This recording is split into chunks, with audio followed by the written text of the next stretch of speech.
If fighting is sure to result in victory, then you must fight. Sun Tzu said that. And then he asked, can you beat Fallout 4 soldier from Team Fortress 2? Alright, yeah, if you've seen the Scout video, then you already know the rules. If not, then go watch it, but here's what the rules probably were when I recorded them. I can use any weapons, armor, and clothes that any of this specific class can use in TF2. Stock and unlocks, and reskins, and cosmetics are all allowed. And I have to do all of this before the game ends. Speaking of the end of the game, I also have to side with the faction that I think the specific class would side with. Anyway, I made my character look as much as Soldier as Todd Howard would let me, then I named myself Soldier and made my stats 6565141 for the big guns, explosives, and rifleman perks. I put points into Charisma so I can afford heals because unlike last time, I can actually use stim packs. Also, for those who are in the know, let me get this out of the way. I'm not going down the cannibal perk route because, while this line does exist, I will eat your ribs. I will eat them up.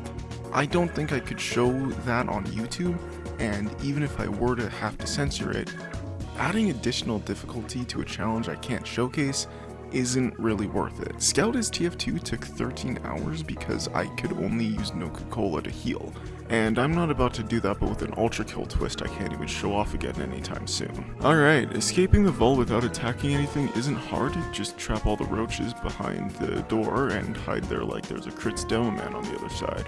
Anyway, I got out of the vault after the rad roaches thought I had left the server.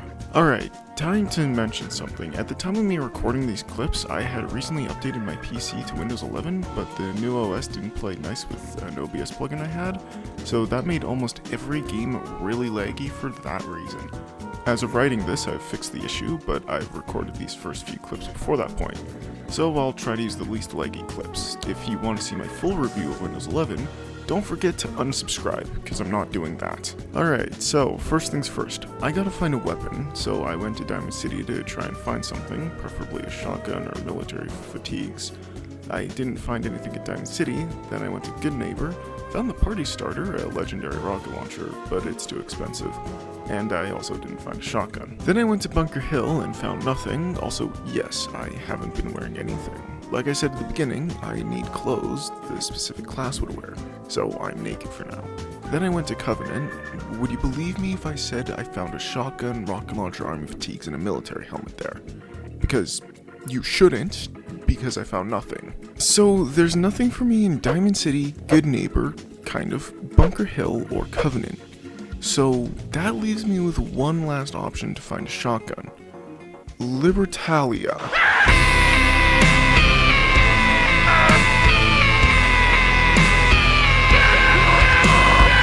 This was surprisingly easy. I only died once to, well, guess who?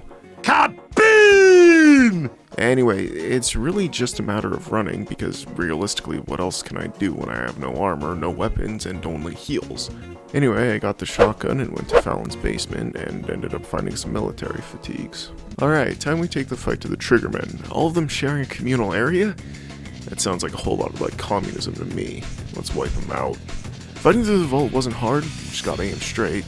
Anyway, I saved Princess Nick and got back to Diamond City. Alright, spoiler alert, I'm siding with the Brotherhood, which I hate, but there's no Enclave to side with, so this is the next best option. Still makes sense, the Brotherhood is the remains of the US military. Anyway, we went to ArcJet to do some MVM, got the Ubercharger, this thing, and meet the medic. I don't know if that's its actual name or not. Also, it was at this point I noticed I had a bunch of buckets in my inventory from collecting things to sell for the party maker. So you already know what that means. Buckets. Alright, time to grind up for the Party Starter. This did not go well. I started with the Big Dig quest, but I didn't have enough ammo to fight the ghouls. Plus this damn quest always breaks at the last wall. So I went and did the quest for Charlie, where you need to wipe out more Triggermen, all the while collecting items to sell for caps. Anyway, I did that, and it was around here that I realized that getting enough caps this way wasn't going to cut it, so I cheated. Kind of. I didn't console command enough caps to afford it, but I did duplicate a bunch of oil to afford it. Alright, time to make this a little bit more like a soldier's actual rocket launcher, and of course I don't have the perks or resources to upgrade it. So here's what I did. I took the base price of the barrel mod, 120 caps. Alright, we just gotta remove 204 caps from my inventory. just gotta remove 204 caps from my inventory. Oh god, okay, yeah, this went on for a while, but I eventually found out that I just needed to put an F instead of 7 zeros and then an F, and it does its thing. Alright, it's time we track down Marasmus. I got the key and went to get some more clips for the intro, then entered Kellogg's house, and got the dog to barely help. Anyway, I took some stuff and lit up Marasmus. Exiting the raccoon sanctuary, we see Saxton Hale show off his overcompensation machine, and I take a ride up to it because I'm siding it with them this time. I met the randos on board, then went to get my next contract from Saxton, take out some super mutants with a minigun. I'm not playing as heavy, so I have to wait around for a good 5 minutes to let the super mutants destroy the vertibird. Then I got the funny Halo number of XP for killing the behemoth, then took out the rest with a shotgun. Before heading inside, I went to Diamond City to get more ammo, and ended up finding a shotgun that didn't strike the screen as much, so I went to Sanctuary and duplicated a bunch of the adhesive to transfer all the attachments. Heading inside, I fought my way through and got some more rockets. Then Maxon sent me to find the storm that is approaching. Okay, I get that this is like a TF2 themed video, but just let me have this. Alright, time to talk about brains, get some snacks, and head out to the glowing sea. I also stopped by Sentinel site, so I can just fast travel over there later. Alright, Virgil sent me to kill a courser, once again in my infinite idiocy. This turned into way worse of a disaster, like having to repair some of my real-world equipment disaster, but we'll get into that. First, we gotta go over something. Okay, so first off, I went around and bought some ammo because I thought I would have to fight my way up green tech. Then when I got there, I had an idea. So there's a nameless engine that exists in Fallout 4 that kinda has broken physics, like being able to push the player way faster than they could ever hope to run, and you could jump off of it repeatedly, allowing you to climb up infinitely. And there's one of these right outside Sanctuary, so I carried this engine from Sanctuary to Green Tech, because I can't put it in my inventory. Anyway, when I got there, I started to scale the building, but I scaled up the wrong side. So I spent like 5 minutes trying to climb up to the other side, and when I got to the door, I saw this. Now, trust me when I say that I let out a confused grunt that would put Tim Allen to shame. The thing is, when I went to go recreate it for a stupid bit, I go to extend out the mic arm, and it completely falls apart on me. So I have to spend like 20 minutes looking for the bolt and nut to screw it back together. I would include the sound of it falling apart, but the mic didn't pick it up. And I don't even recreate it because afterwards I went to go get some food, and by the time I was done eating, I completely forgot about the bit, so I went back down to the bottom of Green Tech and fought my way through. And now I need to get this damn chip decoded. So I went to go wipe out the railroad, as I'll have to do this anyway, and I'm here, so I might as well. Anyway, that's decoded, so I took it back to Virgil and gave the plans to the announcer. And she said we needed some stuff, so I bought the scanner at Diamond City and couldn't find the circuit board anywhere, and I don't have the intelligence to put even a single point to the hacker perk. So what I ended up doing was console commanding the circuit board in my inventory at a cost of 2,000 caps. Anyway, I got the stuff all hooked up and got to the Institute. Alright, time to recruit Miss Pauline to Manco. Yeah, this took a lot of quick loading because I don't have the hacking perk to get her the Bury the Light cassette. Alright, I'm done with the Devil May Cry jokes. Anyway, yeah, we got Miss Pauline. And surprisingly, it was at this point that I realized I should try and find a rocket jumping mod. Yeah, I couldn't find one, and I didn't bother checking Nexus or Game Banana because I'm too stupid to install them manually, so yeah, that sucks. Anyway, the announcer tells me how we're going to beat Greyco, and it's a giant robot.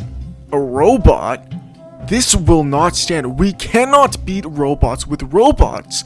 I must destroy all of the— and that's about right. Moving on, I talked to Miss Pauline and convinced her to work on Liberty Prime, and I need to buy a high-powered magnet. Then I built 5 actuators just to prove I can. Anyway, I talked to Ingram and we need nukes, so I'm off to play Special Delivery. I really fucking hate this quest. Why is Halen and her fucking band of idiots fighting something so far away that I can't even target them in VATS? That have to die before Halen will talk to me. God, this quest is awful. But at least I can just fast travel to Sentinel site instead of walking through the glowing sea, and I also completely clowned on a Deathclaw. Inside wasn't bad at all. The rocket launcher can take out basically anything that isn't a Deathclaw or sentry bot in one hit. Anyway, time for the next contract. So, Saxton tells me Dance is a synth, a beep-boop maggot, if you will. And of course the Pauline wannabe wants me to save him, but that's not an option, mainly because I don't want to try and convince Saxton to keep him alive. And now we need to blow up the railroad. Halfway through, I ran out of ammo, and so I just had to run through, and of course on my way out I find a single shotgun shell. Alright, we're just flying through these contracts. What's next? Mass fusion. Oh god, okay, yeah, let's get through this one. So, because I can't fight with a minigun, I have to wait for the vertebra to land, and then fight all the synths. And of course I ran out of ammo and heals, so I failed to jump into Good Neighbor multiple times. But I eventually got it. Then went to Sanctuary to get some nuclear material I duplicated to sell for ammo and heals. Heading back, I decided to take the front entrance and realized I didn't have the executive card. So I had to fast travel back to the top to get the ID card, jump down to Good Neighbor, then fast travel to the bottom. Now we can get the intelligence and use a total of only 3 rockets to take out the sentry bot as well as the assaultrons, and then continue to fight my way out of there. Time we power up that giant robot. Liberty Prime. Full system analysis. All systems nominal. Weapons hot.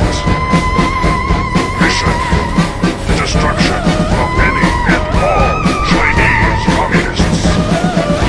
Probability of Chinese victory impossible.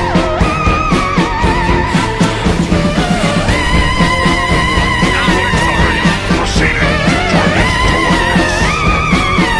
And fast travel to CIT because I just played the worst game of CTF imaginable. Like, it didn't even last 3 hours. It didn't even get close to 3 hours.